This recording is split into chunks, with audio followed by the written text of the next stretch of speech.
motivation.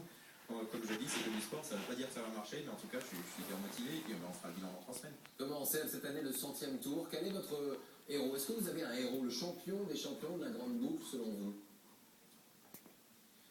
Sincèrement, non, je suis un coureur quand même qui suis très attaché à l'histoire du vélo, donc j'ai beaucoup de noms qui reviennent comme ça.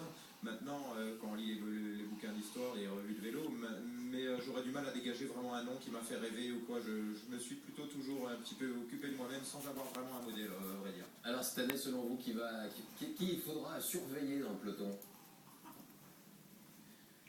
Écoutez, je ne vais pas jouer la carte de l'originalité. C'est vrai que Chris Froome, deuxième l'an dernier, qui a tout gagné depuis le début d'année, avance en vraiment parfait favori. Mais je crois qu'on oublie un petit peu Andy Schleck, qui est le vainqueur du Tour 2010, qui a fait un début de saison discret. Je crois que ça pourrait être la grosse cote pour moi. Alors vous restez avec nous, Thomas Voeckler. On va revenir maintenant sur la question qui revient comme un boomerang avant chaque départ du Tour. On a parlé cette semaine de Laurent Jalabert. Nouvelle pierre jetée aujourd'hui dans la mare du dopage, celle de Lance Armstrong, star déchu, qui en une phrase relance la polémique. Sans dopage, impossible selon lui de remporter le Tour. Arnaud Ursule.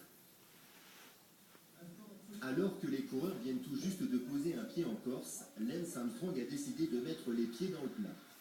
Dans une interview parue aujourd'hui dans le journal Le Monde, l'ancien coureur explique que selon lui, remporter la grande boucle sans se doper est irréalisable. C'est impossible de gagner le Tour de France sans se doper, car le Tour est une épreuve d'endurance où l'oxygène est déterminant. En Corse, à la veille du départ, les déclarations d'Armstrong exacerbent.